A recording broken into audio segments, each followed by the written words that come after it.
पिछले कुछ दिनों से जो दुर्घटनाएं हैं वो बहुत ज़्यादा बढ़ी हैं।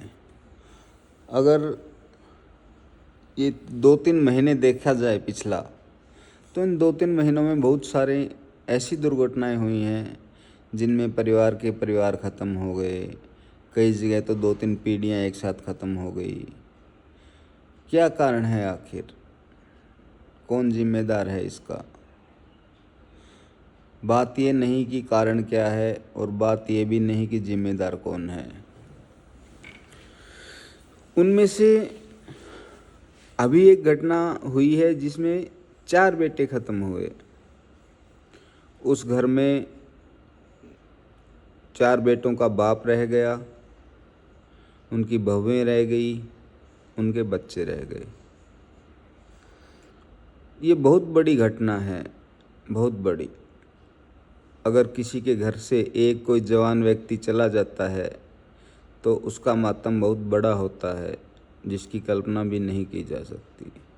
और जिसके 4 बेटे एक साथ दुर्घटना में ख़त्म हो जाए तो उसके बारे में तो सोचा ही नहीं जा सकता। ऐसी गंभीर स्थिति होती है, ऐसी दयनीय स्थिति होती है।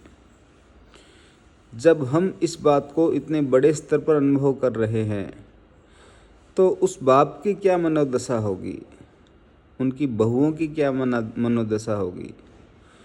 बच्चे छोटे हैं, लेकिन फिर भी जैसे जैसे बड़े होंगे तो उनका पालन पोषण कौन करेगा, उनका भविष्य क्या है। देखो, ये समाज की विडंबना है।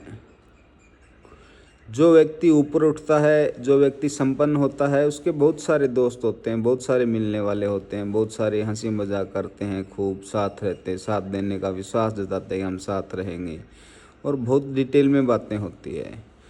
और जब जिस घर में दुख आता है ना, तब एक एक करके सब छोड़ के चले जाते हैं, और सबसे पहले वो व्यक्ति जाता है जो उसका खास होता है। तो वो बाप अब क्या करेगा?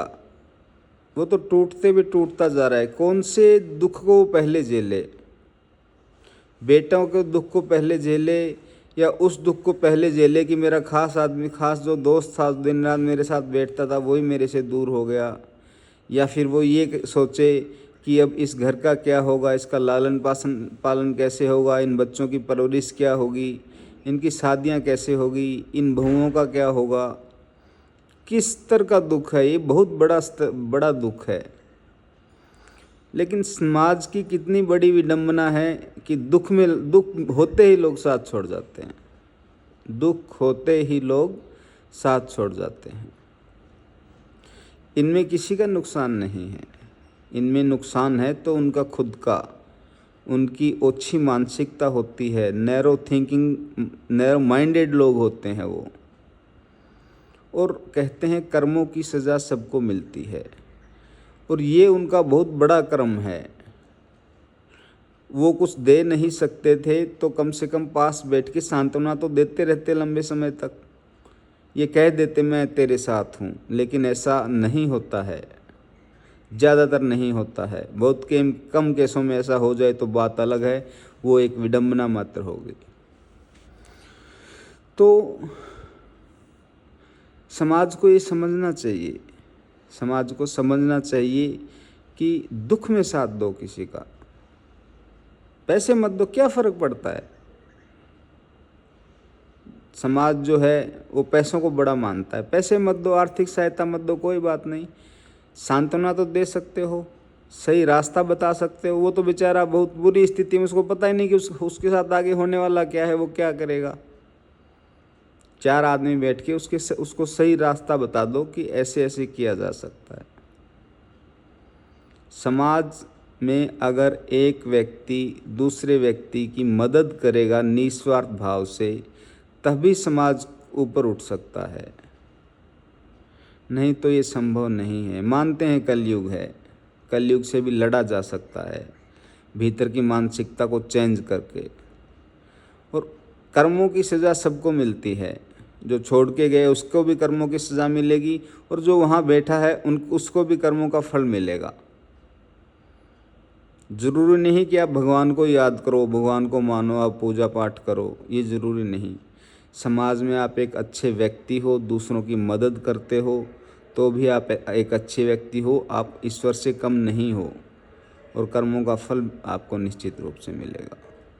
मैं सिर्फ इतना कहना चाहूँगा कि आपको जब भी कहीं गांव में, शहर में कोई बहुत ज़्यादा दुखी व्यक्ति हो, तो उसके साथ थोड़ी बात करो, उसके दुख को समझो, उसकी गहराइयों को समझो और सांत्वना दो कि सब ठीक हो जाएगा और कोई दिक्कत आए तो मुझे बता देना, मैं तेरे साथ हूँ।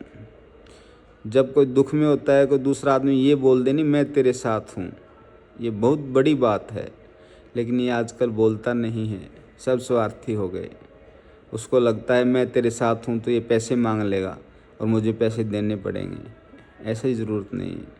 किसी को अच्छी राय दी जा सकती है, उस घर में बैठा जा सकता है, उस परिवार से बातें की जा सकती है, उस परिवार के दुख को बांटा जा सकता है, उस परिवार के दुख को समझा जा सकता है। अब निर्णय अपना अपना होता है, कर्म सबके साथ जाते हैं। जीवन हमेशा के लिए नहीं रहता, मृत्यु निश्चित है, एक दिन आएगी। मृत्यु से पहले अच्छे कर्म जो कर लेता है वही कुछ लेके जाता है, बाकी कुछ भी साथ नहीं जाता। ईश्वर भक्ति भी इसके आगे गौण है। कर्म सबसे बड़ा माना गया है।